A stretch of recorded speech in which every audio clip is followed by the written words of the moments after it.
breakfast steak with egg-filled portobello mushrooms and oil and vinegar tomatoes. It's a great fast dinner. It's a fun brunch, of course. And we're gonna try and talk about some tips along the way. For the tomatoes, we just took thick slabs of the largest tomato we could find in the market this morning. And you put a little bit of olive oil and vinegar on them, thus the name olive oil and vinegar tomatoes, a little salt and pepper. And you broil them until they just start to slump up like this. And then we just pop them. Here, put them over there. And then pop them. It's served room temperature. So moving along, for the mushrooms, also on broil, just until they start to get a little bit tender, we're going to gill the mushrooms to control them from being too soggy. So we remove the gills, that's just with the tip of a spoon. And I just wipe with a damp cloth or towel the big hunks of dirt off. So we're gonna do caps up first, a little non-aerosol EVOO, caps up. And I have a little spice blend here. It's just garlic, onion, salt and pepper. Season this side, pop that sucker under the broiler for a couple of minutes, and then we're gonna flip him over and do the same to the other side. This guy needs just a hair more. Okay, you pop him under the broiler.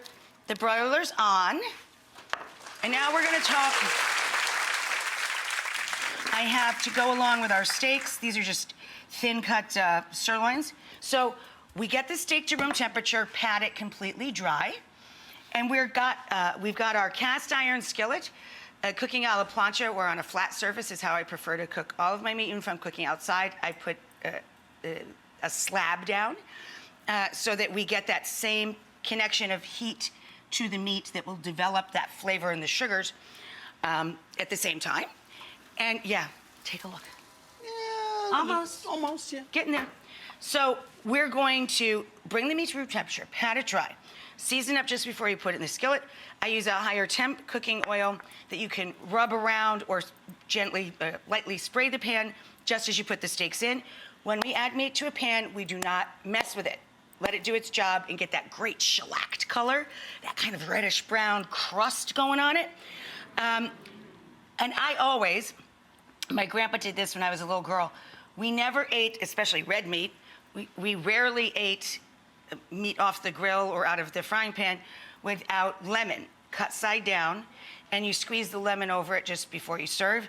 And Grandpa always put a little red pepper, salt, pepper, and red pepper, and a little bit of parsley on his meat, on his steaks. I was working on the egg-filled portobello mushroom caps, and AZ is watching the steaks. For the mushrooms, we broiled the top a bit. When they start to just get going, we flip it over. We season them with a little bit of granulated garlic, granulated onion. Could I talk faster?